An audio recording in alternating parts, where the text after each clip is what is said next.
GNT show is intended for mature audiences. Parental discretion is advised. Live long and prosper, bitches. Star Trek: The Final Frontier. These are the voyages of the GNT show, our continuing mission to explore Star Trek storytelling, to seek out new worlds and interesting characters, to boldly go where no show has gone before. Naomi Wildman. I was setting it up. Welcome to the GNT show, where obviously we have no script. Yeah, let's just get this puppy started. As always, the beautiful, the lovely, the high-booted, short-skirted, and big-breasted Terry Lynn. That would be me. Admiral Shaw. She's badass. It's Ceridium. Good morning. It's Sunday on the GNT show. You know the worst part of this morning? It's not the getting up early. It's the fact they're making me wear clothes to do the show. It's time for coffee clutch. Strap on your helmets, boys and girls. It's gonna get rough. Oh, it's going to be one of those mornings. Let me put on my seatbelt, my helmet with the little blinky light on top. For safety. When we decided we were going to do the GNT show, one of the things we said was no standards. GNT show does not go on the air because we're ready. It goes on the air because it's 9 o'clock on Sunday morning. Mike could have snapped by then and killed us both. Pain sticks for Mike, evidently. We have our production meetings on the air. Well, it's the best way to get you to adhere to things. Yeah, you've now set an expectation. That's the thing about the GNT show is we set no expectations. I need more coffee. Wow, I'm trying to figure out whether or not I want to do general news or Star Trek news, and I figured This is Terry having a series of small Just news. strokes, actually. Well, it doesn't take long for this show to deteriorate, does it? straight the fuck downhill. I don't always podcast, but when I do, I GNT. Good morning, everybody, and this is Jespah, and this is show number 191. Today, we're apparently doing furry cosplay. I'm not quite sure why, because it's hot as hell here. Anyway, in front of me, as you can see, he's dressed as a large chipmunk. It's Ceridium. Kablah. And then It's over a Chip and Dale. Chip and Dale. Ooh. I'll be getting singles later. And over on the other side of the studio, he's looking a bit like a cheetah. Kind of nice. I like the pattern. It's a Midnite Shadow. Hello. The spots brings out his eyes. Absolutely. And I'm in zebra stripe because it's a classic. Right on. How's everyone doing this morning? Not too bad. How are you? I'm doing well. Marv in the chat room. Uh-oh, it's happening again. Grown Chip and Dale. Oh, there we go. There's Jespah. Oh my God, that's frighteningly accurate, actually. Right on. Who's knocking on the studio door? Is that weapons fire out here? What's going on outside? I don't know. There's something. Are we being swatted? Is that it? Steve, go out there. You're the red shirt. Oh, do I have to? Hang on. You're wearing camouflage. Go, Steve, go. I'm going. Hello. Don't Anything? see anyone. No. Okay. All right. So how's everyone's week? Busy as always. What about you guys? Pretty good. I am still waiting for grades. No. When do you expect to get them? Or had you expected to get them? I should have gotten them considering that today is commencement. Oh no.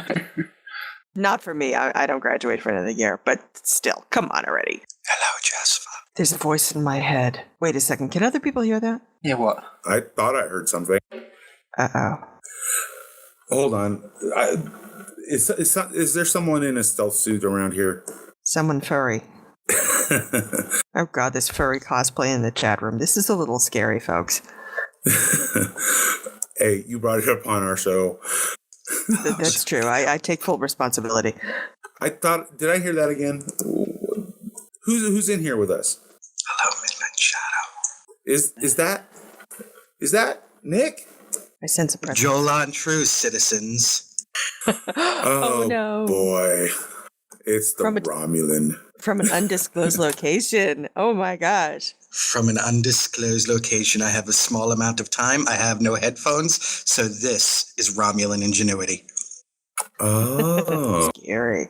So we can't really ask Good morning, bitches. Say again? We can't ask you questions. You can ask me questions. As a matter of fact, I have another hint as to where I am. Oh. Is it related to the musical theater? take off the furry costume. What have you done to our studio? We've redecorated. You don't like it all pink? I need to get into the decon chamber with T'Pol.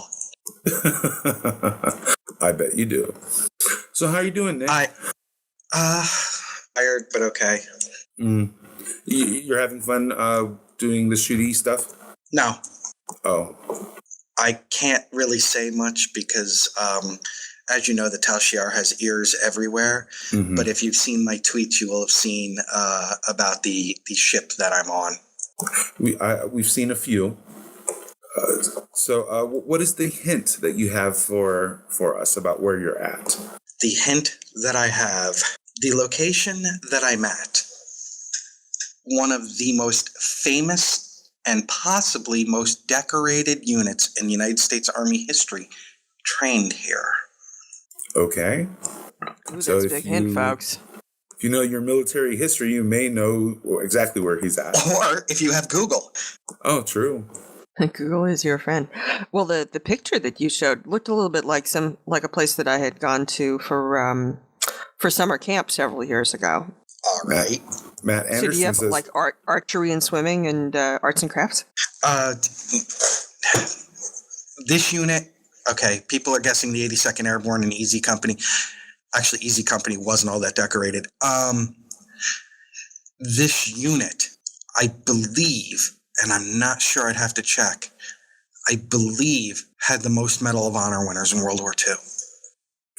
Matt Anderson did say Fort Benning. That is incorrect, sir. That is incorrect. Okay.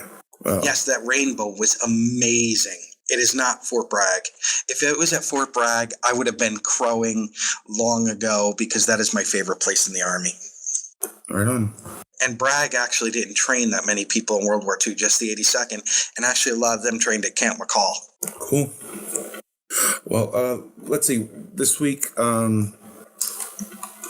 Terry and Alan are back from their trip. Let's talk about the important things. Oh. How's Chloe? Okay. How's Chloe? Chloe? Oh, she's wonderful. She's awesome. What was the reaction when they got home? What do you think? They got mugged at the door. They got, it was like Dino, in meetings, Fred at the door, knocking them both to the ground, pinning them there, licking their faces until they came off. You had to get him a brontosaurus burger. Yeah, and then ever since it's been, ignore Mike. No, I'm just kidding. No, actually, no, I know those animals better than that. If you have food or a rock, you're not ignored. Very true. But no, actually, there's been a few thunderstorms. So the dog, surprisingly, Casey, he's been very, very close to me, even with Terry and Alan here. So he grows very attached. He did the same thing to me. So he's been very I think nice. He's a lot more. Chloe is more distant. We both know that. Yes. The Greta Garbo of German Shepherds. I saw a picture on Twitter of Greta Garbo the other day. I almost retweeted. Wow. They don't make them like that anymore. Definitely not. No, she was a stunning one, though. Looks like they're still guessing in the chat room. Yes, it is not Fort Stewart. Again, with the 3rd Infantry Division, that is the combat patch that I choose to wear over the 8 that I have. So I would have been over the moon to be with the 3rd Infantry Division right now. But yesterday, the three of us went and watched The Avengers again. Well, I watched it for the second time, and they watched it for the first. Did they love it? Yes. And what was nice was, at least for me, I mean, I've been sitting here for like a week, not having anyone to talk about the film with. And what was nice was afterward, I chewed their ear off for like over an hour. Did you notice anything on a second viewing that you missed the first time? A few things. I enjoyed it just as much the second time as I did the first, and that is saying something. I mean, usually the second time through, you start picking up on the flaws. You start noticing, the things that quite didn't work well, or the little problems. But you know what? It was fun. So much fun the second time through. Well, one of the things that I've seen while I was here is there's been a social media, a social media frenzy. And by that, I mean a couple of dozen people stirring up a whole lot of hatred that caused Joss Whedon to quit Twitter. Did you see that? I saw that. Okay. Again, the offense, the victim business goes into... I don't believe, Mike. Is it too soon to talk about plot points? Yes. Oh, let's give it a little bit more time. Okay, but this has been in the print. This has been talked about all over the place. So I'm going to take the chance because it's been in a lot of articles. Okay, so spoiler alert. Yes. Spoiler alert. Spoiler alert. I did not get the sense, Mike. Did everybody else see the movie? I have. Me, okay. I don't watch movies until they've been out for like 9 years, so don't worry about me. I love you. Black Widow being unable to bear children, I did not see that as her pining over she couldn't have children. I saw her upset that the choice was taken away from her. Not that she felt like less of a woman, but that as part of the graduation, if you will, that the choice was taken away from her. That's how I viewed it. But then there's this whole, Joss Whedon is misogynistic. Really? The guy that brought us Buffy and Faith and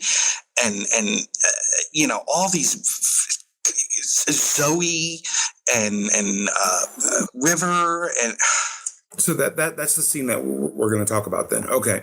I thought that scene was totally appropriate because here we have Bruce and Natasha talking about their relationship. Obviously there's heavy flirting. They are interested in each other. Things are definitely going to are heading towards a sexual nature. And here they are. He just saw her with Barton's children, Hawkeye's children. So it's in his mind that it's a concern. He knows he can't because of who he is and what happened to him. So it's a concern. So he's the one that brings it up. I think he brings it up as a means to create a wedge. He doesn't want to get close to anyone because of who he is. So I think he kind of brings it up as a wedge, but at the same time she diffuses it by saying, you know what, you're not the monster, I'm the monster, and the reason why because they did this to me.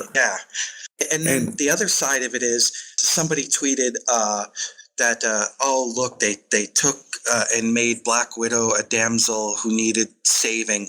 How misogynistic. And Mark Ruffalo, God bless him.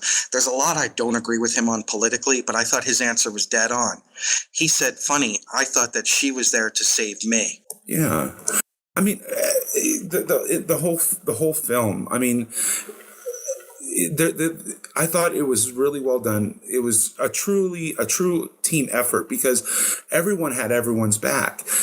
Everyone at one point or another fell or had trouble that required them to depend on the others.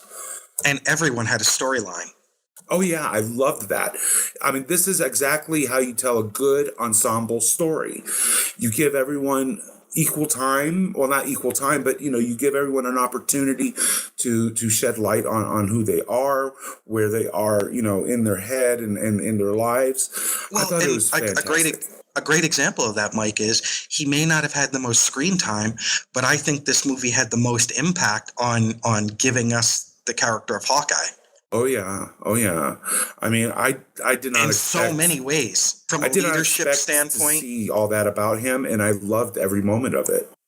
From a leadership standpoint, that speech he gave to Scarlet Witch during the battle, that gave me chills. I loved it. And it was humorous and serious at the same time. That may be Jeremy Renner's best work. That movie.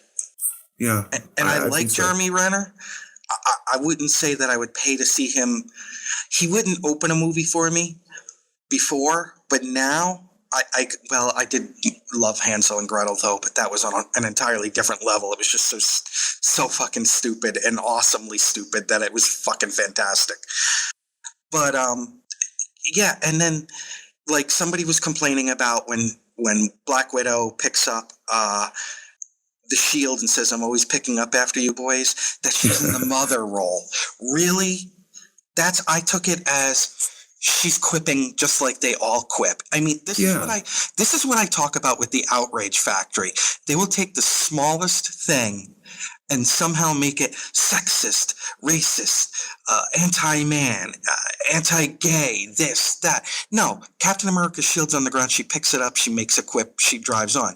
It's no different than Tony Stark quipping through everything. Oh, but you know what Yeah.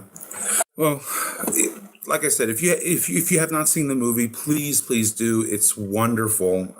And there's just so much to talk about, but I don't want to spend too much time spoiling it. So, but yeah, we all loved it over here. We had a great time at the film, and then afterward, like I said, we spent a couple hours just, you know, breaking it down and talking about it and trying to understand, you know, exactly what we had seen. And, you know. What would you have changed? What would I have changed? I will tell you, I would have left that major surprise thing that happened in there. I know that they had shot a second ending, and I think that's what you're kind of referring to, right? I'll put it in our private chat, Mike. Yeah. Okay. But I don't know. I think this was as close to perfection as you can almost get. Yeah. If anything, that would have been what I would have changed. But they did the second ending dealing with that. It was so surprising that you know what I mean. It was, and they weren't sure whether or not it would have been if acceptable. So that's why they had shot a second ending, was to see which way that the studio wanted them to go. It really brings home that, you know, things are that there's real jeopardy involved, that there isn't always, you know, Tahiti available, or, you know, that these people are invincible, because they're not. They are, you know, they're flawed. They're human. Well, except for Thor, he's a god. Oh my God! And how many awesomely hilarious lines did Thor have? All of them had great lines. I mean, just the running joke that was established in the opening scene. And there's a sight gag in there. When I think about it, I still laugh when they're trying to figure out if someone is good or bad, and then they realize what he truly is. And it was just so nonchalant. Oh yeah. And actually, that particular scene was a second thought. It was a last minute addition. They said, "What if?" Really? Yeah. Josh, it wasn't even in the plan, and Josh said, "Now, what if he did this thing?" And it was like, "Yeah, let's go for it." And that's how it got in the film. So, but it was totally last minute. It was totally unexpected, and it totally works based on what had happened earlier. So, yeah, great film. Now, because of where I am, and I haven't been able to talk to you all in a few minutes, have you kept up with Arrow, Mike? I have. How the fuck are they going to get out of this? I don't think it's poison. I think it's been switched. That Ollie did it? I think Ollie switched it. And it's just right now it's they're thinking, okay, we're going to die. So they're you know, just trying, it's some sort of sleeping gas. It's kind of like a placebo. They think they're dying. So they're just giving in because they think that it's hopeless. But I think it's a placebo. I don't think they actually got hit with poison. Now, I will say, for those that haven't watched it, the depiction of Katana is so dead on to the comic book, her costume, that I had goosebumps on top of my goosebumps. She looked amazing. The girl with the half mask? Katana, yes. Okay. I'm bad with names. There's Yaya Han. As Snow White. Very nice. Yeah. Yeah. Now, is next week the finale or 2 weeks? Because I know the finale's 2 hours, right? They have two more episodes, but it's I think Shield is the one that's going to have the 2-hour finale. Oh, okay. Next week, and Flash, everyone else is still 2 weeks. Have you watched Flash? Of course. Grodd was awesome. I was distracted, so I didn't see the full episode. I saw bits and pieces, but yeah, Grodd, that was kind of freaky. I didn't expect really that from him. What's that, Steve? The special effects of him were very, very good. Yeah. Yeah. I'm sorry, Gwen Stacy's in the chat room. Mm-hmm. Yeah, usually with characters like that, especially for TV, the animation is subpar. But no, I thought it was very well done. CW has very much become a genre network. Between Flash, Arrow, they're going to have the spin-offs to Arrow and Flash. Plus, they've got that show Rain, which is pretty good. But you didn't say that. So let's if you want to talk about that. There's we're getting Supergirl. We're getting that's on CW, right? I'm not sure. These are our pickups. No, that might be NBC.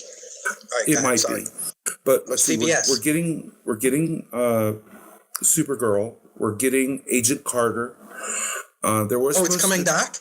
It's coming back, and in fact, it got picked up for a 3rd season. There was supposed to be a different spinoff from Agents of S.H.I.E.L.D. One with I can't think of their. I'm bad with names, but the Inhumans. Not the Inhumans, but the black guy and the white girl that. Bobby and Matt. Yes. They were supposed to get a spin-off series, but that one got canceled.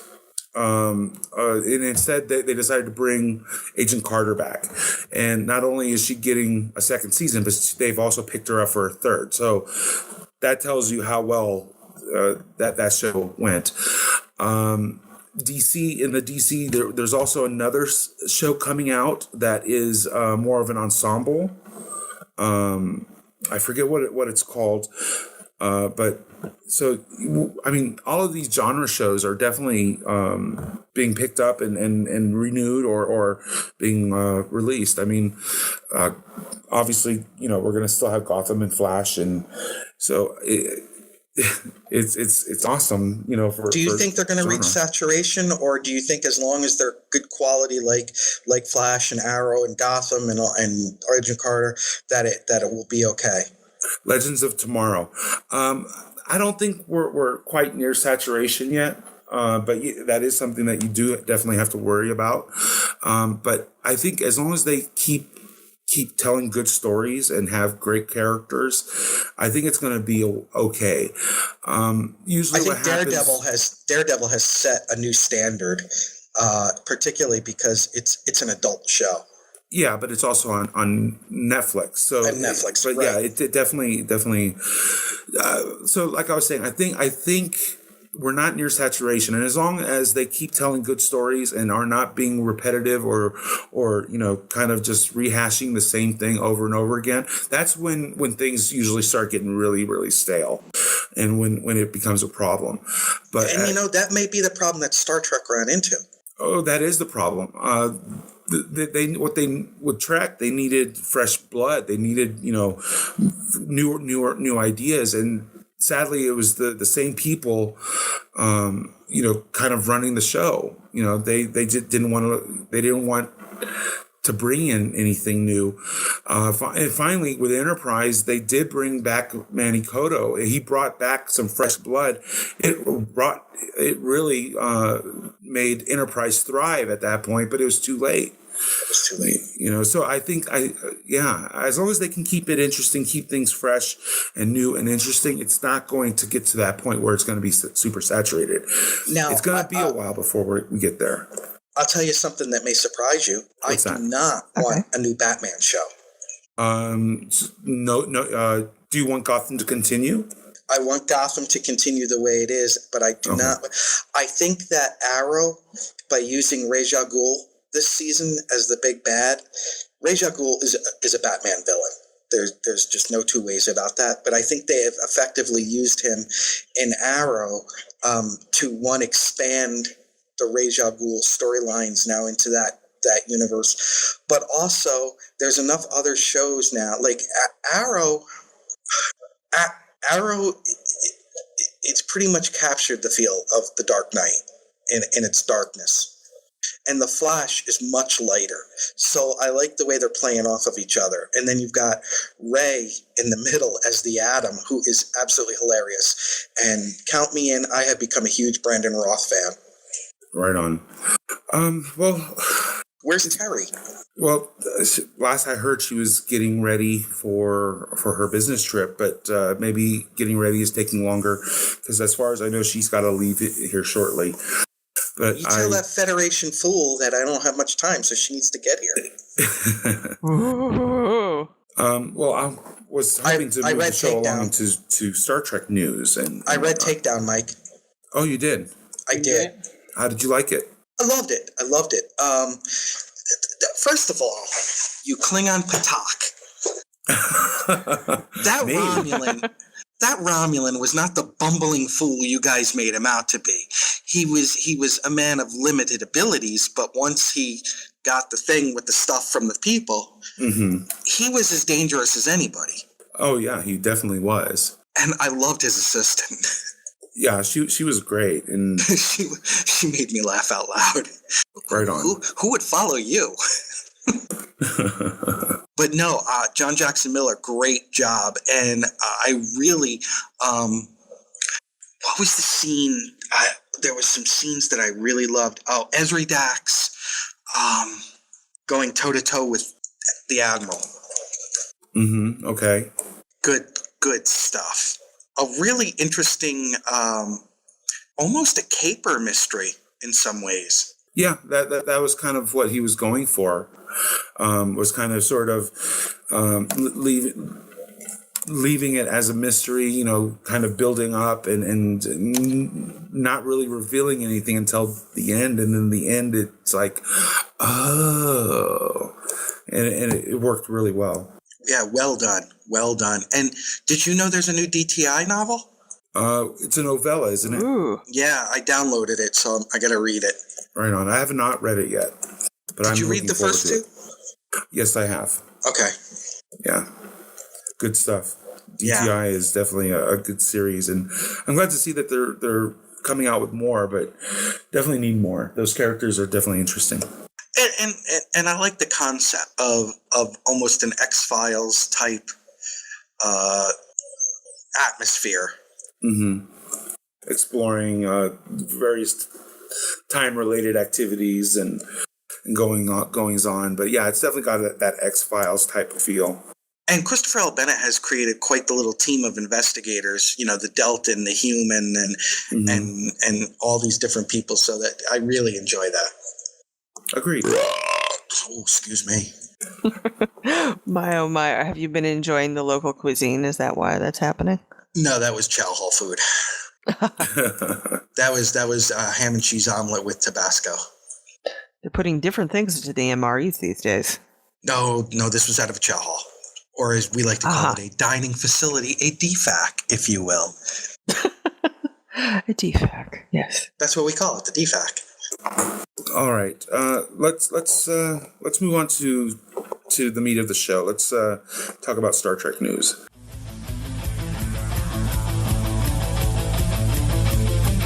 Star Trek news.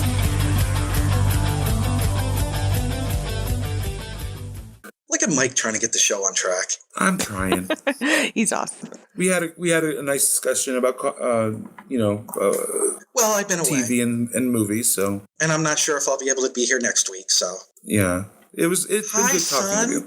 Okay, so first up we have product news. We have TNG coins now available. If you recall a few weeks ago, the Perth Mint of Australia, they had released, I think it was a TOS era where they had the Enterprise on one side and then I believe it was Kirk on the other. Well, this one's TNG era, so you got Picard on one side and the Enterprise D on the other. So let's see. Each coin sells for $82 US. The set runs $164 US. But they are exquisite. So if you're a coin collector, this might be right up your alley. Okay. We do have some sad news this week. Yes. The lovely, the talented Grace Lee Whitney. She passed away this week. We know, everyone knows her as Yeoman Rand. Yeoman, excuse me, from the original series. Janice, for Janice, that's the one that you and your girls were upset because you're like, why is she serving the captain coffee? Yeah, she had kind of a sort of almost a waitressy kind of role in a lot of ways. It was the 1960s. Yeah. Exactly. And so this was kind of typical. I mean, when you watched it, you have to understand, I watched TOS in either first run or first rerun. And so this was typical. There was nothing weird about that. There was nothing wrong with it. This is just, this is what happened. What would you say was her shining moment in the series? Her defining moment? Her shining in Miri. Yep. In the Miri episode is the one where there's a planet that's very similar to Earth. Kim Darby guest stars in this, and Kim Darby is a wonderful actress. And in this similar to Earth kind of planet, there's been germ warfare. And part of it is because they had been developing kind of this fountain of youth. And then they learn that it only works until puberty. And then after that, you're screwed. And you get this horrible disfiguring disease that drives you mad and it kills you. And our intrepid explorers all go down there. They have no idea that this disease is there. They all get infected. And there is a wonderful moment where she finally really gets to act. And she's, she's in the little, Del Waitress type TNG uniform, so it's a miniskirt. And she goes over to the captain and she says to him, "Look at my legs. You always like to look at my legs." And she shows him. And no, she says, "I always wanted you to look at my legs." Thank you. I'm sorry. You're right. And she's got the disease and it's up and down her legs. And obviously she's horribly disfigured. And she's telling him, I always wanted this from you. And now I'm not going to get it. And, look what's happening to us. We're all going to die out here. And the only asset I've got, which is my beauty, is the thing that's being taken from me. I thought that was really amazing from her. Fantastic from her. I'm glad Matthew Anderson posted that because in Star Trek 3, if you remember, she's standing in space dock when the Enterprise comes in all blown to hell, and she shakes her head like, "Oh God, he did it again." And then she's in Star Trek 6 on the Excelsior. She had a great little run in Voyager. In the episode Flashback and revisit the Excelsior. That was I loved her in that because we saw, how far she had come. Yeah, she becomes a very different person in the movie universe, much more self-confident, and not looks dependent, and which is how the mores of the time have been changing as well. I want to point out, because people forget, and if you want to know why she left the series, Mark Cushman's These Are the Voyages Volume 1, Season 1, covers it in depth, and there was a lot that went on behind the scenes. She was basically, I don't remember. She was assaulted? Was it sexually assaulted? I think it can be described in that way. I think it was unwanted advances. And she was let go for that. Plus, they also felt that the character was becoming, after Miri, too romantically linked with Kirk, and they didn't want that for Kirk to have somebody he was tied to. And poor Miss Whitney, after she left the show, she had a very rough life, including drug abuse, and then she pulled herself out.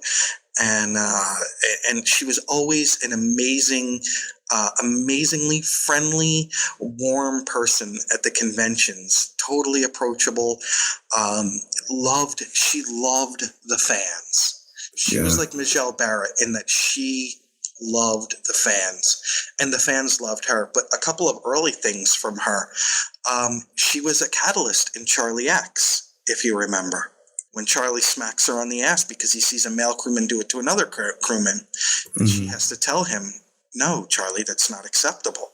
Yeah. Yes, that's right. She has to essentially give him the facts of life that nobody's ever given him.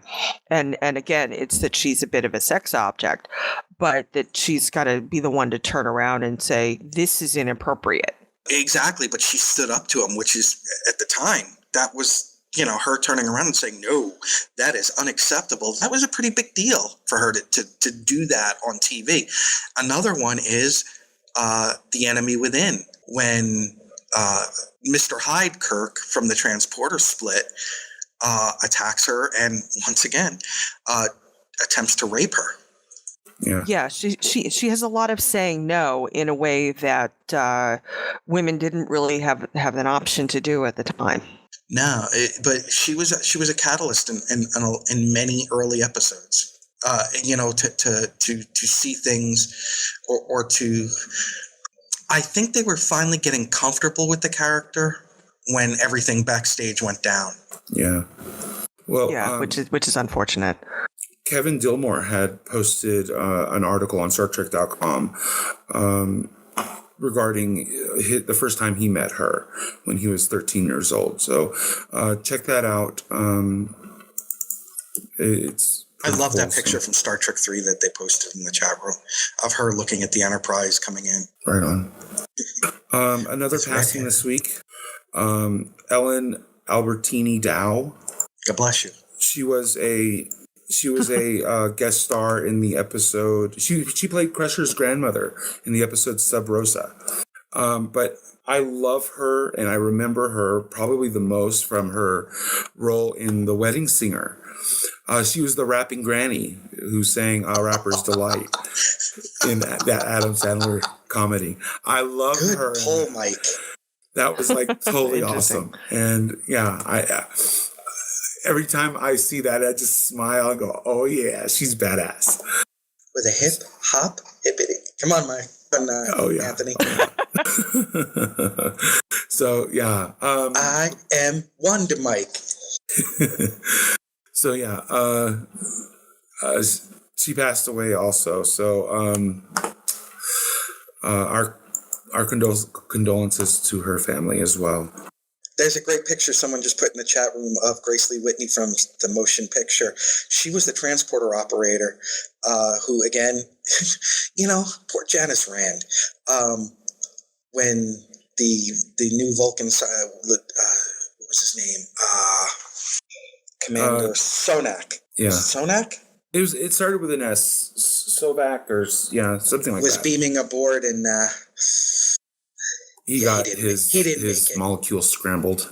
I think Galaxy Quest kind of showed what happened to him with the pig. Oh yeah, inverted. Yeah. Yep, that's the scene right there, Matt. Let's on a little bit brighter news. Earlier this week was the Star Wars Day. May the 4th be with you.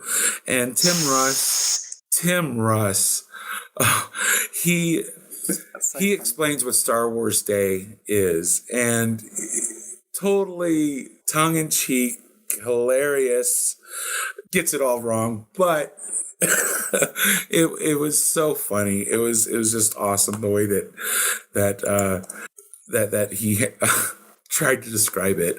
I don't know what to say. It was just hilarious. Completely so if you haven't seen it, check it out. God damn, Matthew Anderson must be hooked in like Barkley in the Nth Degree into Google. So he just like thinks about it, and then there's the clip or the picture. Naoma, I have asked you a question 3 times in the chat room and you ignore me. When did you see the Avengers? Fucking women, man. Except for jespah. Jespah's not a woman; she's a jespah. What? I'm just waiting to hear all the reviews of movies that I'm going to see in 2024. There's Furry movie. Oh God. That kind of took everybody into their own place, didn't it? Yeah. There's your answer, Nick. Last weekend with April. Okay, so there's the Inside Out pig. God. Oh, there goes my ham and cheese omelet. Also, still talking about Star Trek celebrities, and also transitioning over into book news. Book news.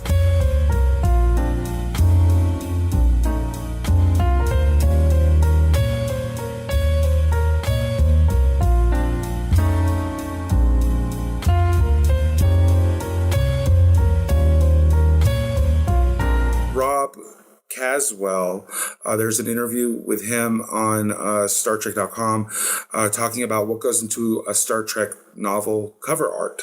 And as you may know, he is the artist that has that inspired the Star Trek Seekers series with some of his retro artwork. So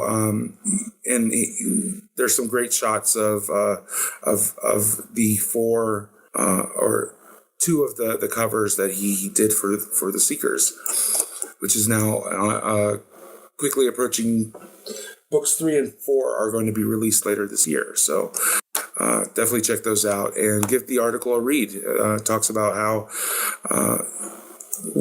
the process and whatnot for creating book covers. Always interesting. Let's see, more Star Trek news.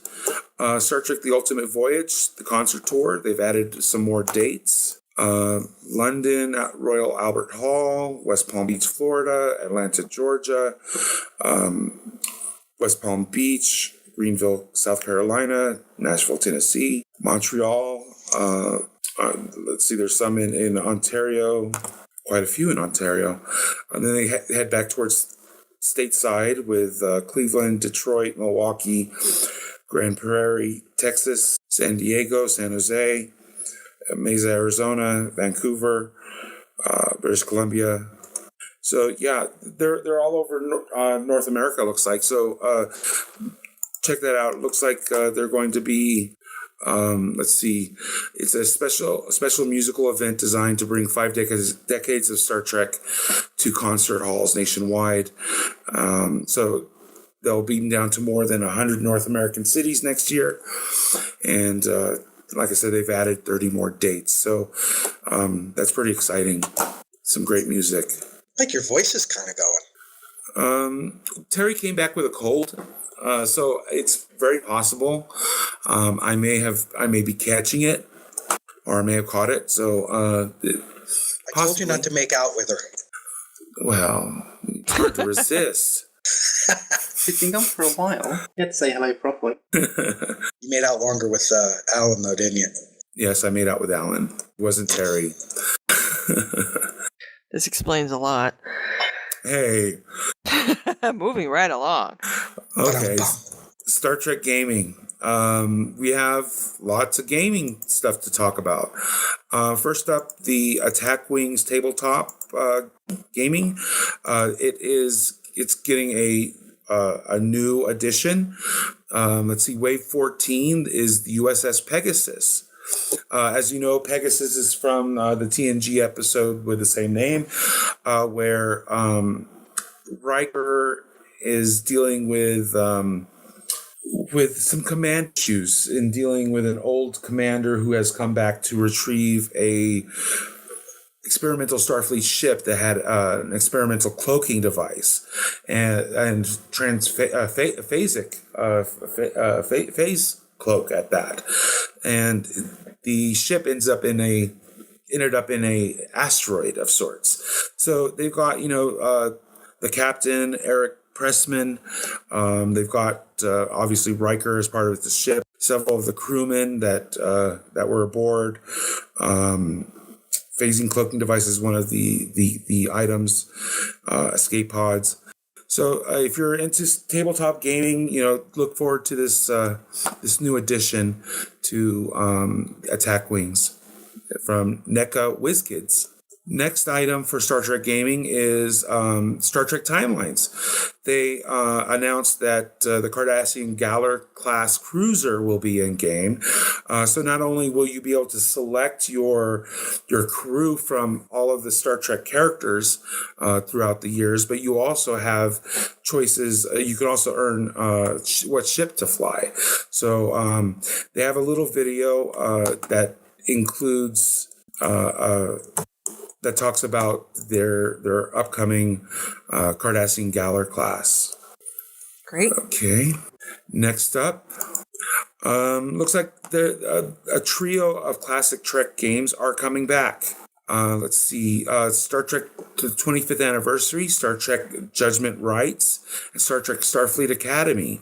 GOG.com and Interplay Entertainment Corp, under license by CBS Consumer Products, are re-releasing these three games. So they'll be they'll be beaming to Star Trek to DRM free computers, and the 25th anniversary and Judgment Rights, and these three games are the first to hit. So GOG is Good Old Games, and it'll also be available on Steam. So yeah, okay. And it looks like they'll cost around $5.99 each. So you can go back and experience some of these old time favorites. Let's head into Star Trek Online. Jespah has an alternate link that talks about the games as well. Yes. All right. Okay, so Star Trek Online. I want to play Star Trek Online. Engineering here. Warp engines are online. Course laid in, Captain. Engage. Your ship. Warning. Ship is under attack. Your crew. Move out. Your destiny.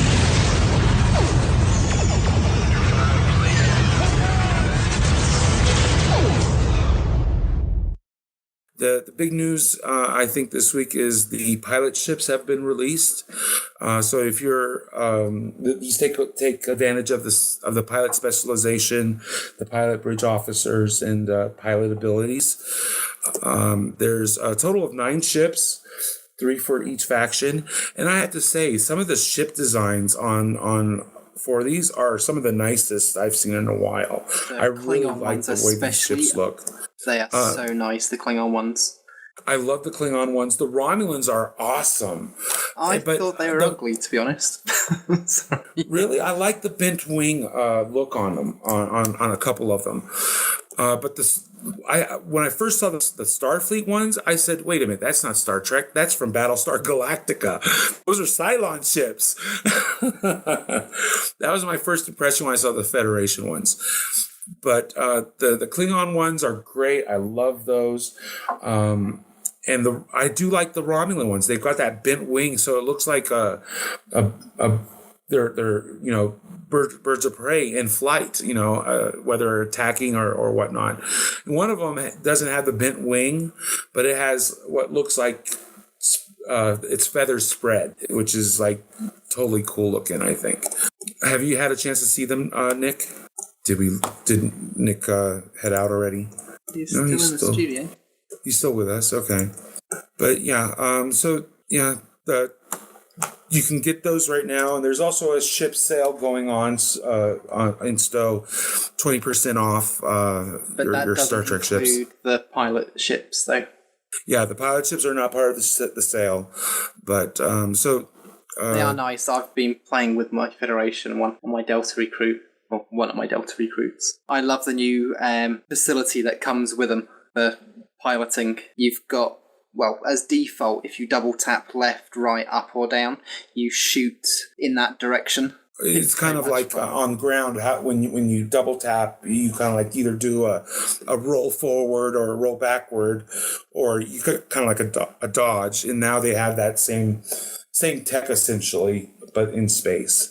Yeah, it's so much fun, especially sort of for this character that I've got it on is tactical, so it's cannons. So you fly in, you've got your cannons going, you get the shields down, you double tap backwards, and then you keep going towards them on the same shield facing. It's like, yeah, they go kablooey. Always good when they go kablooey. Yeah, but my son was watching me, and of course I was going towards a load of Cardassian ships, and all of a sudden they'd fired some stuff towards me, so I just double tapped to the left and spun. He was like, "That's cool, Daddy. Can I do that?" It's just like, no, you don't have those ships on your account. No. Right on. There was also Stowe. They interviewed Robert Duncan McNeil and Lisa Cicero, who plays Moral Paris. Or she played the older Moral Paris at Voyager, and she's reprised the role. So check out those interviews from Stowe. They talk about their experiences reprising the roles, as well as what they've worked on. So that's pretty cool. Let's see, Star Trek Online Delta Recruitment Week 6. This is the final week, isn't it? It's the last event, but we'll have one more week of rewards, which is where some confusion has been, because it's supposed to be going on till the 21st. So people have been thinking, well, why is it saying final week? But basically on Thursday we don't get another event, but we get the last week of rewards from this week, which will be all the marks for the bonuses. Yeah, so we're already completed tier 1, part way through tier 2, getting there. I'm just having a look. So this week the Delta recruits should be doing PVEQ events, and they that will count towards the Delta recruit system. And then next week is we get bonus marks, 50% more if it's tier 1, tier 2. If we hit tier 2, it's 75%. And is there tier 3? I'm not. Yeah, you can go up to tier 3, which would be a double, 100%. So double marks, right? So we've hit tier 1, and we're 24% way through at the moment to tier 2. Oh, actually, that I was mistaken. It's 25% more marks for tier 1, 50% for tier 2, and tier 3 is 75. So 75% is the max if we can hit tier 3.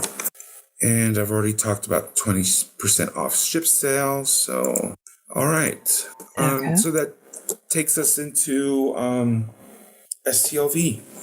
Shall we just start right off the bat with a Las Vegas update? Are we still talking Vegas, right? We are. Oh, yes. You're coming to Vegas, right? Star Trek Las Vegas may take place every August, but on this show... This is where we hang out the rest of the year. Exactly. The crew has been fatigued now from so many months in space, and they need to take a break. The landing party has been down to check out the terrain while the crew gets ready to play. They say there's only plant life living on this lovely rock, but a rodent appears wearing a vest. Hi, Kipley. Yes, Kipley Brown will be joining us. That is some awesome news. And also, Nick, Hi, James. I want to say this. I adore James Kerwin. The guy is money, and I hope he knows that. Yeah, he will also be joining us periodically throughout the weekend as well. But our big guest, as we've said, is Kipley Brown. So yay! But Nick, Admiral Nechayev is going to be there. Yes. Natalija. I'm sorry. I can't pronounce her name. It's too hard. I think her first name is Natalia. Natalia? Okay. Interesting fact about her, Mike. Oh? Someone from work sent me a message on my work email that I used to work with, and he was like, "Hey, did you see this?" And there is a convention, I think it's August 22nd and 23rd. I think that's the weekend. I know the 23rd is one of the days in the town where I live. And there's a bunch of Stargate, which we never get conventions there, as you well know. And Mike, I'll send you information so we can do a press thing. All right. A bunch of people from Stargate there. She's going to be there. Cool. To me, that's really cool that Admiral Nechayev is going to be there. Awesome. That is cool. Mike is overwhelmed, as you can all tell. He's done. Yeah, I am overwhelmed. There's a lot going on. Son of a bitch. Let's see. I remember talking about Brenda Bake last week. Saul Rubinek, did we mention? Who's Brenda Bake? Brenda Bake, she played Riven on the Star Trek episode Justice. She's also made many appearances on other top TV shows, including a regular as Selena Coombs on American Gothic. Brenda's day of appearance, autographs, and photo ops will be announced, and we are happy to welcome another first-time Vegas guest. American Gothic, isn't that the one that starred Tom Skerritt and he was a sheriff? I'm not sure. Yeah, it was with.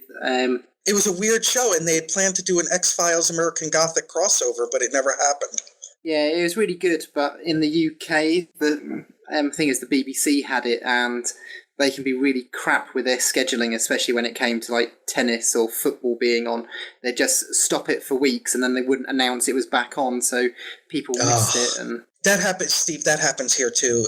Except what they do is they'll just change the night and not announce that they've changed the night. Oh yeah, they used to do that as well. I missed a lot of the later X-Files because of that. So I ended up not watching a lot of it. So I wanted to try and do a rewatch of X-Files at one point because so many were missed because of crappy scheduling. Now, by football, you mean what we call soccer here, right? Yeah, proper football. Okay. Yeah. No, I agree. I call it football too, but I just wanted for our audience to know. Yeah. Thank you, Matthew Anderson. Picket Fences was the one with Tom Skerritt. Real quick, regrettably, Carrie just stuck her head in, blew me kisses, and she is now gone.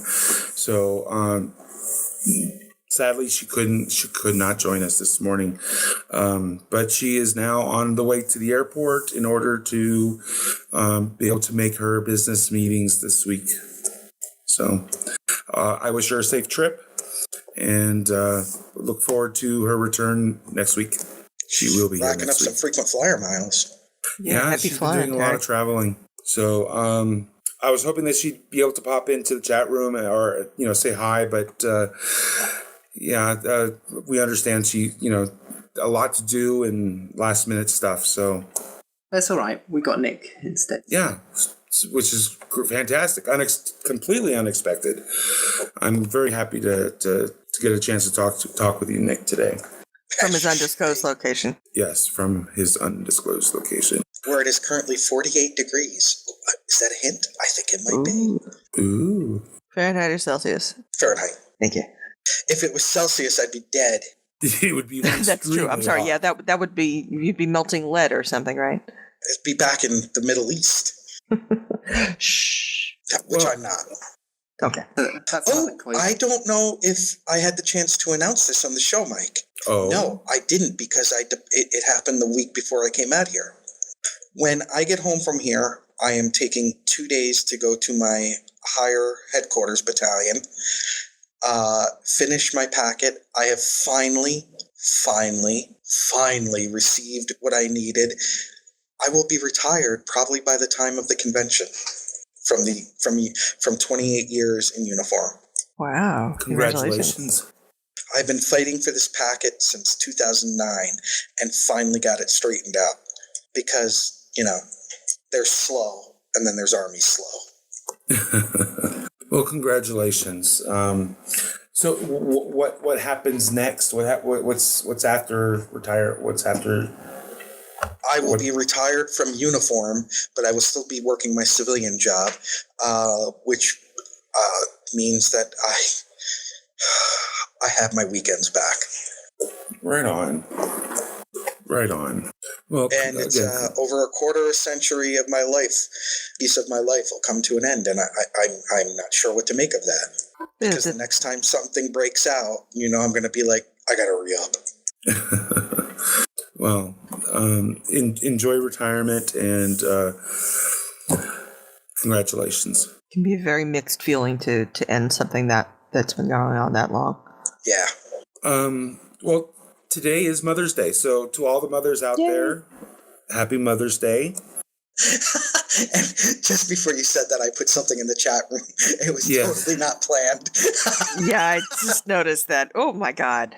And we had already covered all the news, so we were basically done, and we were going to be moving into this week's topic, which then you had posted that, and then that led to anyways.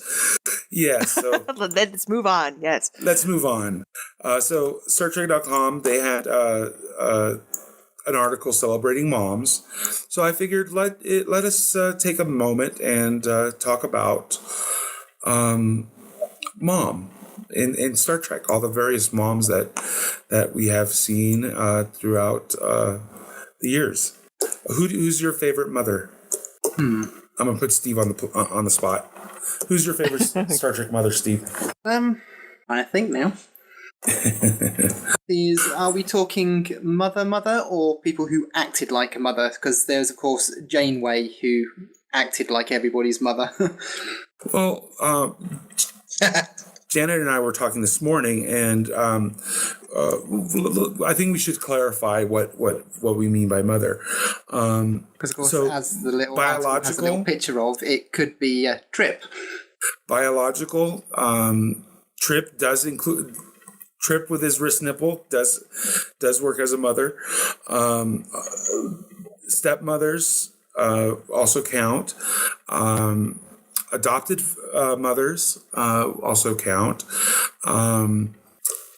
What else was there? What other mothers are there? Well, it's funny because I'd forgotten, but there's also the Horta in TOS. And nice. This is that was a mother. Nice, Paul.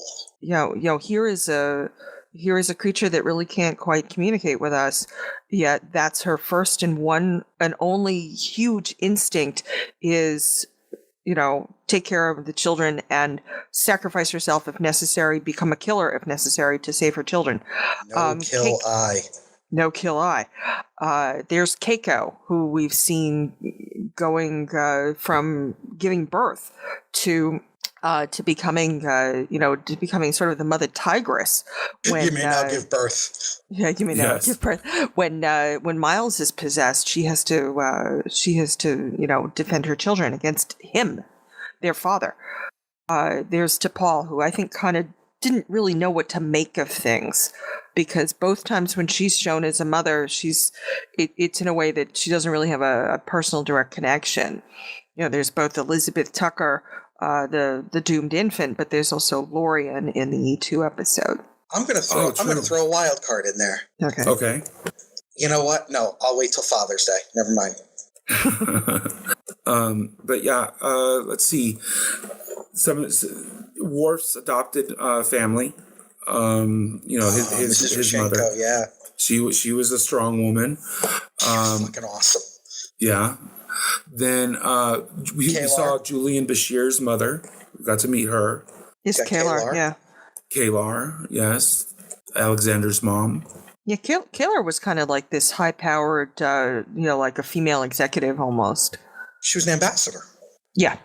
That she had, but to correlate her to somebody you'd see today.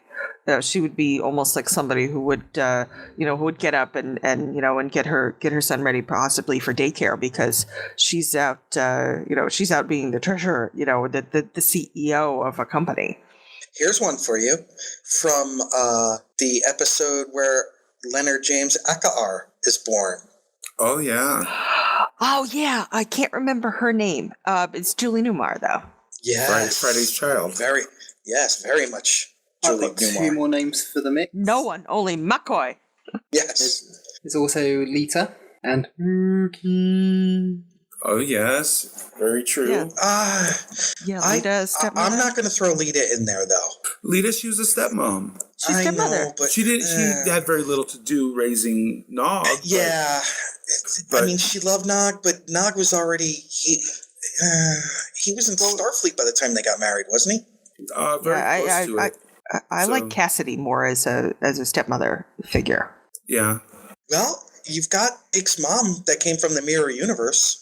And we also learned about Ben's mom in the final season's premiere. You've got Geordi's mom. Oh yeah, she's a starship captain, or was. You've got B'Elanna. That's I right. love me some B'Elanna. You know what? I'm trying to choose between B'Elanna and, believe it or not, Lwaxana.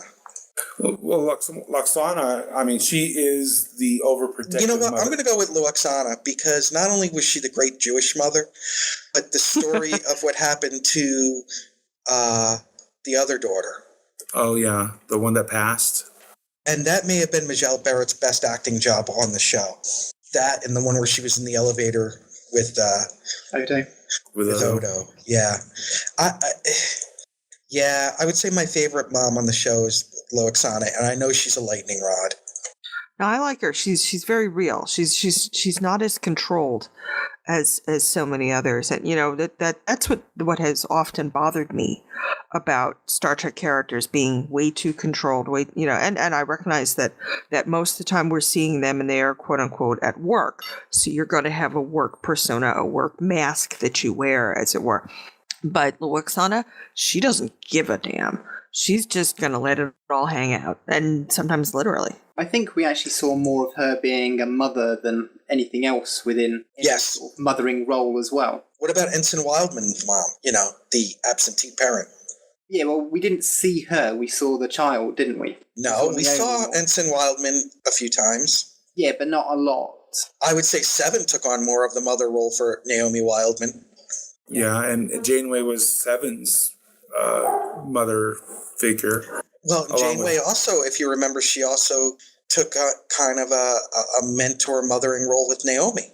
And of course there's Harry. I mean, she was super protective of Harry to the point where she even chastised him for having sex. She was a two-faced bitch when it came to Harry. Don't get me started on that topic, Mike. You know I'll go off. Yes. Yes. Everybody in the universe can have sex except you, Harry. And he had sex with Musetta Vander. Well, with that episode, she was just pissed. She's been trying so hard with that race, and he basically just undone it all. It doesn't matter. Harry got to do the nasty, and he gets punished for it. Tom becomes a father. That's okay. Yeah, but if your CO's been working hard at something and with a single night's fling you completely screw it up, he's going to be pissed at you too. It wasn't a single night's fling, though. Yeah, but you know exactly. What I mean. Oh, no, you're not allowed to fall in love, Harry. Because God forbid the Asian ensign gets to fall in love. Yeah, I said it. Somebody needed her Sanka that day. Well, there's also Spock's mom. Oh, you know what? Moms. I totally need to reevaluate because Amanda was awesome. Yeah, and not only did he have his biological mother, but he also had his adopted mother. In Sarek. Yeah, exactly. So Spock and Amanda and what was the other one? Oh, you mean Sarek's second wife? Yes. Her name was Perrin. Oh, thank you. Thank you. But Amanda was so great. And she's also New Trek, obviously too. Spock's life devolves rather differently when she dies young and traumatically and pretty much in front of him, versus when she's allowed to grow old with her husband. I always thought that the Sarek and Amanda marriage was the best depicted one in Star Trek. I thought it was the most loving and the most real. May I present She Who Is My Wife? Yeah, that's that they obviously cared about each other a great deal, and despite the fact that he was unemotional, almost every time they are in the same room together, they are touching. That is, but that also goes to the power of those two actors. Mark Leonard had such dignity as Sarek, and then what's her name that played Amanda? Jane Wyman. Jane Wyman. Wyman. A wonderful actress. Wonderful. And they brought a dignity to the whole thing. Mm-hmm. Yes. But you're right. Their fingers are always touching. And speaking of New Trek, we did get to meet Kirk's mom in 2009. She was hot. and then she married again and did not marry well at all, unfortunately. Now, I don't know if that was her second husband or if that was just her. No, I thought that was his uncle. I'm sorry. I thought it was his stepmother. Oh, okay. No. Then I retract that. I don't know. Hell if I know. So we really don't know, a lot about what happened after that in New Trek, obviously. But we did meet Kirk's mother and father, and although briefly, she gave birth during a very difficult situation, and then immediately had to deal with the loss of her husband. So obviously that's a different track than what her life and Kirk's life would have taken, in the Prime universe. But there's also Kes. What was that, Steve? There's also Kes. Kes. I don't think she actually gave birth. I know that she was. You saw her kids and grandkids when she's going back through time. She got married to Tom Paris. That's right. Then we have to consider Janeway. Yeah, tadpoles. Exactly. Yeah, I mean, like it or not, this is canon. And there's actually, Brandon Braga has said he does not consider it. Obviously, we're all forgetting about Crusher. No, I'm not forgetting. All right. Okay. Well, but she's certainly shown as a mother for a long time, and a mother of a teenager, which is rather difficult. Holy cow! Yeah. Carol Marcus. Baby Besh. Yeah, Carol Marcus. Thank you. The late great Baby Besh. Yeah, and to also show the mother of an adult versus the mother of a very small child or a mother of a teenager, I think is a very different kind of dynamic as well. Mm-hmm. So yeah, there's been a lot of mothers throughout the years. I'd never realized how many mothers there were in the show. This is great kind of a memory of that. Yeah. And on Father's Day, we'll get to talk about all the fathers. Well, real quick, one thing I wanted to point out, although Trip in the episode where he becomes pregnant and gets his wrist nipple. Anything to say Trip's wrist nipple. He was more of an incubator. He wasn't really a mother or a father. He was just an incubator, essentially. But it's fun to say wrist nipple. He was used. Yeah, he was used. None of his DNA was even used in it. Oh, yes, Kira. Even Kira was a mother for a time. At least she went through the pregnancy. Kira was like a surrogate, practically. Yeah. Keiko ended up, it was either that or lose the baby, so she's part of the O'Brien clan, an honorary member of the O'Brien clan. And of course, there's Malcolm Reed's parents. You see them. Oh yes, they're very, very, very removed, very distant. Hold on, when did we see them? Very briefly. One episode. I think it's Silent Enemy. Yeah, it's in Silent Enemy. They're trying to figure out what his favorite birthday dish is. Yeah, the pineapple cake. Yeah, and we see his mom like one very brief scene when she was like, "Well, he ate whatever we put in front of him." The funny thing is they put her there as this, kind of like, British matron, and you imagine her knitting, or she just put her knitting down. But I've looked up that actress. That's Jane Carr. And in the 70s, woohoo! Really? Oh, yeah. I got to go with Julie Newmar just because Julie Newmar. Yeah, right on. Ooh. Hey, she's hot. I'm looking up Jane Carr. Any other mothers? Oh, we forgot one. Spot was a mother. Although I think at the beginning of TNG, Spot was a he. I think it changed a couple of times, didn't it? What was that?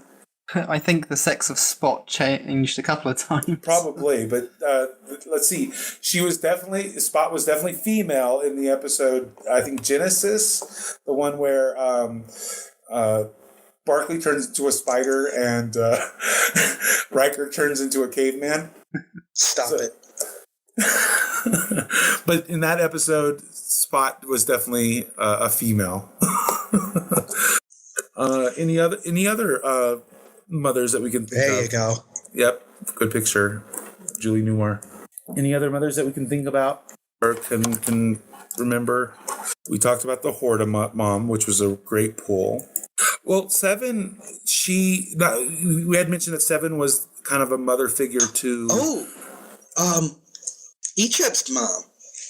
Yeah, Egypt's mom. But also Seven was also a surrogate mother to the Borg children, remember? Right, but remember we got to meet Egypt's mom. We did meet Egypt's mom, and she sacrificed her child in order to try to save her civilization. So I don't know if that's exactly a great mom, but she was trying to save her civilization. It wasn't something she came to lightly. Yeah, it was a difficult decision, and she made the decision not once but twice. Oh, and Marv asks, whatever happened to the Borg baby? Yeah, we don't know. We only saw the Borg baby just the one time. Did we talk about Deanna's child in The Child? We did not. Yeah, that was another one. That one was kind of weird. V'ger was a mom. Gave birth to a whole new form of life. Oh, that's true. Yes, that is true. Marv in the chat room where the mobile emitter was created. Yeah. Seven was the mom. Yeah, We're really reaching now. Yeah, she contributed not DNA but nanoprobes, and then the doctor contributed his mobile emitter, and then that one crewman contributed DNA. I don't know, that was just kind of weird. But we ended up with one in that episode. I'm trying to remember. Was Seska pregnant or not? She was pregnant, but not with Chakotay's child. It was the Kazons, right? The Kazons, yeah. So yeah, she's a mom. Manipulative little bitch, but she was a mom. You anti-Cardassian bastard. So, my question for you, since I've been out of the loop for a while, has DEF CON posted anything lately about novels? Not that I have seen, no. But I assume he's probably been busy and doesn't always get an opportunity. No, I know. When he does, it's fantastic. Yeah. We truly appreciate it. Definitely so. So, yes, let's see. I had something I was going to ask. Fungal. No problem. So will Terry be back next week? She gets back from her business trip on Friday. I head home on Saturday, so she should be back next week. I should be available next week for the show. So I don't know if I will or not. I will try. I'm not even sure how I sound because, like I said, I don't have my headset here. You're sounding fine, I think, anyways. Yeah, definitely. You sound fine. And I want to say this because I was thinking about this week. Really, Steve, Jespah, thank you so much for dropping in. And Anthony, I guess, was with you guys last week? Last week, yes, he was. Yes. Much love, my brother. You're welcome. It's been fun. And thank you to our fans for understanding that, just a couple of days before I had to come out to, I could have said undisclosed location. Ooh, the undisclosed location. I found out and thank you for putting up with my travels and Terry's travels and staying loyal to the show. It is greatly appreciated. And Jespah and Steve and Anthony jumping in and filling, and Mike for being the glue that holds the show together. I just try. The show must go on. Mike is the straw that stirs the drink. Ooh, and the glue. He's a lot of things. I'm just glad that I didn't scare everyone away. Oh, stop it! They like you better than they like me. But I do appreciate everyone that has come and helped us get through this rather difficult period. Actually, it's good though. I mean, you guys have kept it on track, and it's a good thing. Well, a few years ago, I would not have been able to do this. So this is true. It's part of the G&T bump. We have brought Mike out of his shell. Yeah, definitely. For those that weren't at the convention a few years ago, to see Mike go from like on Tuesday or Monday when we all get together and he's still shy and hanging outside by himself to less than a week later on stage hammered singing Klingon drinking songs a cappella. Oh yeah, I did that. Yeah, and then singing "I'm a Little Teapot" in a gas station. that was also me. There was no alcohol involved in that one though. No, just a long car trip. Yeah, I was stir crazy. You killed a pack of gummy savers or gummy worms. You mean my gel pack? Yes. I created a Voyager gel pack. You don't know about that, Jespah? No, I do not. What the hell? Well, driving from New Mexico to Arizona, I had bought a package of gummy bears or gummy whatevers, and I left it on the dashboard. When we went to Meteor Crater, right? We went to the Meteor Crater, and when we got back, it had obviously the gummy had melted, and it formed a gel pack, essentially. A neural pack. Yeah, neural pack. It was pretty awesome and gross at the same time. We get this thing on our phone where Mike's like laughing, and he's like, "I created this." Yeah, it was cool. Okay.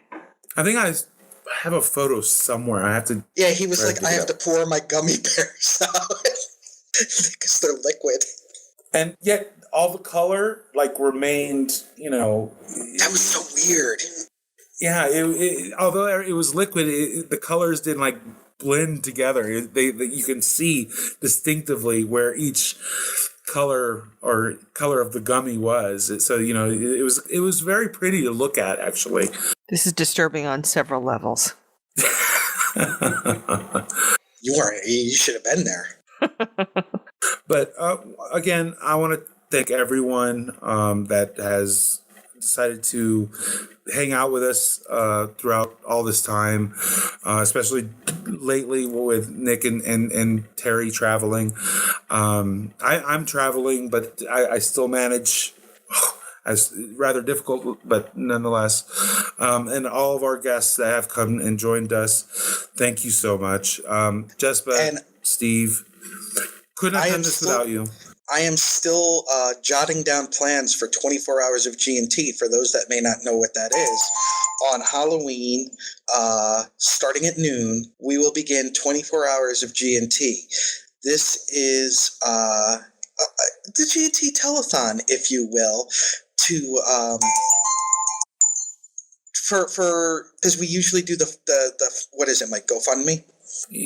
Well, we have various ways to contribute, but GoFundMe, Patreon, we still and other methods, but that's our fundraiser to help cover website costs and whatnot. So we are going to do a 24-hour marathon of the G&T show, which will be really good because we can devote time to things. Obviously, it's not going to be all Star Trek, obviously. But, we can get our full geek on. But the beautiful thing is we can have authors that normally couldn't be on live with us come on, people that live overseas or in different time zones. And already a couple have said that, oh, yeah, I definitely am interested. And I've talked to Generations Geek, which is great. Scott doesn't have to show up, but Audio Vixen's more than welcome. I kid, Scott. And if you don't listen to Generations Geek, they are great. So generationsgeek.com. Club 602 has volunteered to come in and trash our studio. Yay! No. Do you know how long it took us to disinfect after they were here? That's why we're all wearing furry suits. There's hazmat underneath all of that. I took the black light out, and all I'm going to say is, ew. Ew. And on that happy note.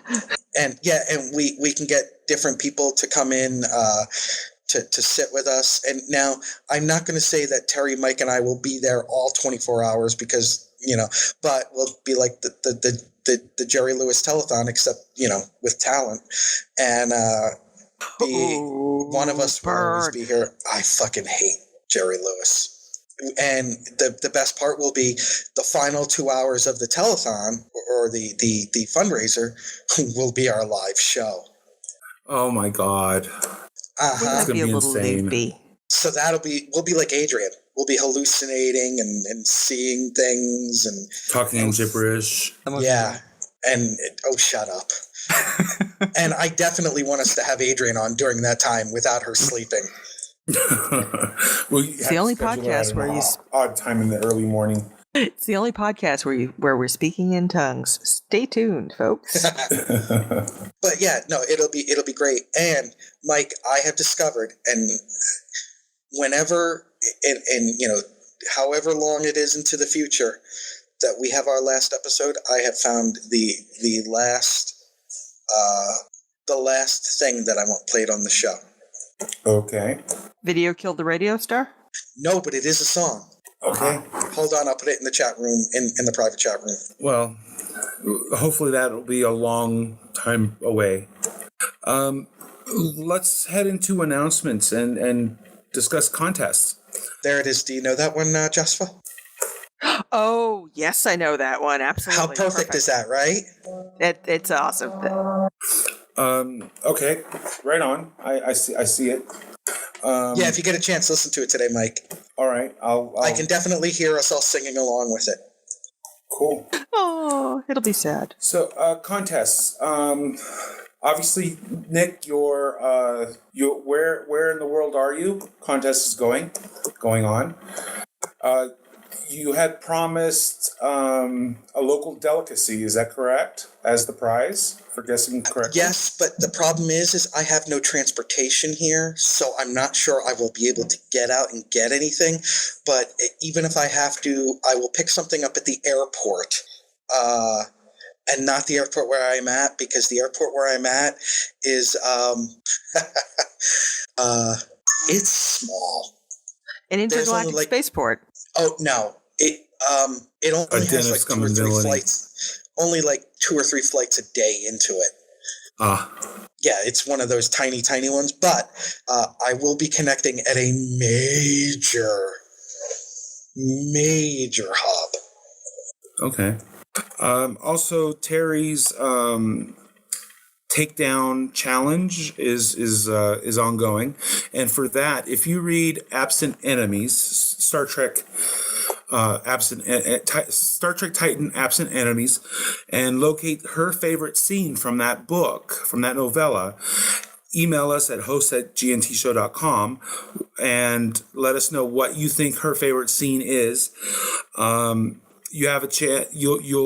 The first person who does so will win an autographed copy of John Jackson Miller's Star Trek: The Next Generation Takedown.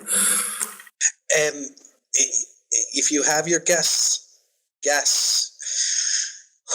your thoughts on as to. It's okay, Nick. No, hold on. All right, we just need a moment. We can. While we're waiting, we can talk about another one of the contests. If you're attending, if you have your guesses as to where I'm at Sunday GNT on Twitter. On Twitter. Okay. At Sunday G and the word and T.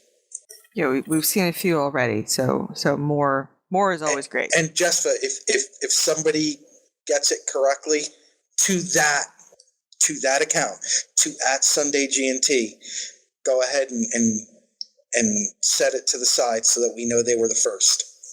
Got it. Okay. No one has yet. Okay. Also, because it's convention season, if you're attending a convention, we have our I Never Listened to GNT show contest going on.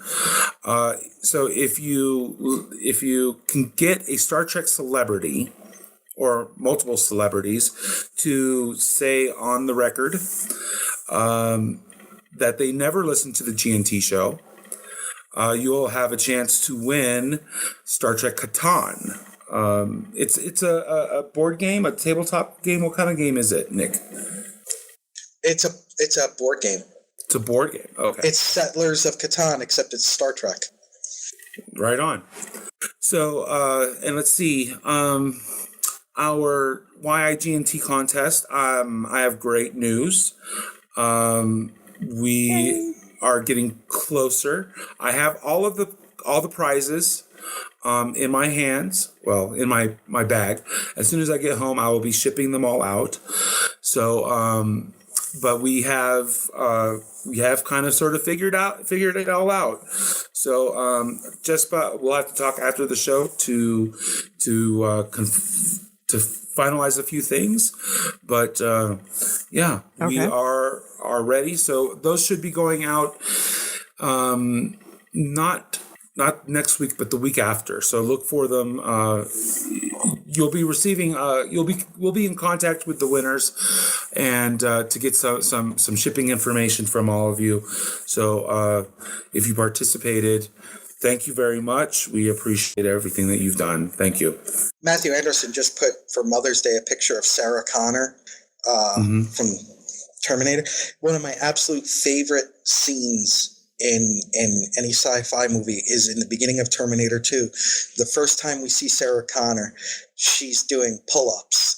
And she gets done and she turns around and there's this look in her face. And it is absolutely a riveting look.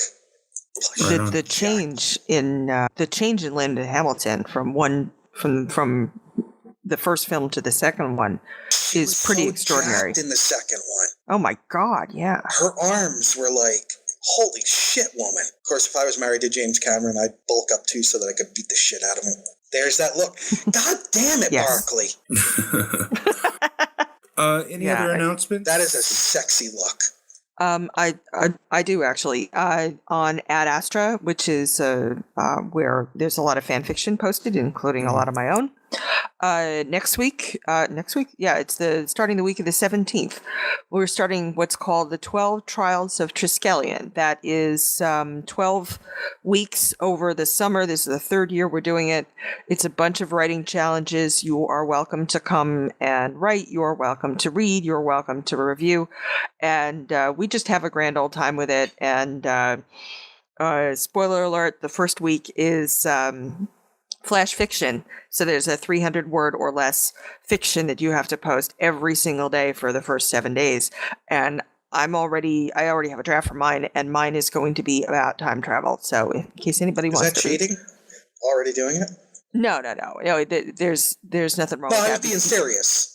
No, I know. It's it's more than I've got it outlined. I've got the ideas of what I want to do. Right on. Speaking of which, one of the things I want to do on 24 Hours of GNT, since Mike has had several things published, Jespah, as we know, is published, Terry with her stuff, and I do. The differences in how we approach things, like to outline, to not outline. There's different ways of outlining. There's some people that just do a paragraph. There's some people that plot the entire thing out. So, different, maybe some writing workshops. Yeah, we need to do writing workshops. We haven't done anything writing related in a while. I'd like to do a dramatic reading or two of some short stuff if we could. I think that would be fun. I have a book that I'm going to be reading various chapters of, because each chapter is a standalone. This book is called The Beaver Papers. I thought it was 50 Shades of Grey, so thank God for that. No, the Beaver Papers it's a comedy book. And it's all the scripts. Well, hold on a second. Here it is. The Beaver Papers. The Lost Season. The story of the Lost Season. The Lost Season of what, you ask? The Lost Season of what, you ask? What? I'm asking. The Lost Season of what? In an attempt to save Leave It to Beaver from going off the air in 1963, famous authors submit scripts hoping their influence will persuade the network from dumping the show. Scripts include Lady Cleaver's Beaver by D.H. Lawrence, Beaver Morphosis by Franz Kafka, and my personal favorite, And Thus Spoke Beaver by Nietzsche. Oh, God. I'm looking at the cover with Jarek Kerouac, the Dharma Beaver, John Steinbeck, the Beaver of Wrath, Samuel Beckett, of course, Waiting for Wally, Tennessee Williams, Beaver on a Hot Tin Roof. These are fantastic. I've had this book for decades now, and I go back to it at least once a year. And here's the thing. I still laugh out loud every time I read it. Right on. So Is there a Hemingway? Do they have a Hemingway? Yes, of course they have a Hemingway. Okay, just check. There's a Rod Serling Twilight Zone Beaver. Oh, my God. Oh, that'll be awesome. Yay. Right on. Well, any other announcements or anything else to discuss? If not, we'll start winding up the show. All right. Just want to thank everybody again. I was glad I was get to come back and do Beaver's Dream of Electric Sheep. To be here this week. Not sure if I will be able to next week, but I'm going to try. Well, I for one, was very pleased to be surprised to have you join us this week. Was not expecting it, and very happy to hear your voice. The Tal Shiar is everywhere. Thank you so much for joining us. It's been fun. It's been a lot of fun doing this. Just been a great time. Yes. So this has been episode 191. Thank you for joining us, everyone, and I hope you have a great week. We need to start planning the 200th episode. We probably should. So that'll be like July, right? Mike's counting on the calendar, isn't he? Actually, no. But it's going to be here before we know it. 9 weeks. So hold on. What's today's date? I think it's July 12th. I only remembered that today was Sunday because I got a text that said, "Yeah, I'm getting ready to listen to your show." Yeah, July 12th. July 12th night. I think the 200th episode is the tequila show. Where we just shoot tequila. No, the absinthe show. Ooh, that could be fatal. Yes, it could. You guys are Oh, boy. Okay. Well, thanks, everyone. And kapla. Goodbye, everyone. Happy Mother's Day, Shirley and Andrea. Jolan True, bitches. Music for the G&T show is provided by Warp 11, Andrew Allen, Grethor, and 5 Year Mission. This has been a Busy Little Beaver production. Gonna take a 5-year tour. Boldly go where no man's gone before. Gonna travel to the end and make new friends. Move ahead, walk back to 10. Put a mini skirt on my old man. Represent the human race, and we make space a happy place. To boldly go where no man has gone before. I think I sang that line once before, but I'm not too sure. We'll be so happy, can't you see? A zero-G community. Gonna travel to new worlds. Beam on down and meet some green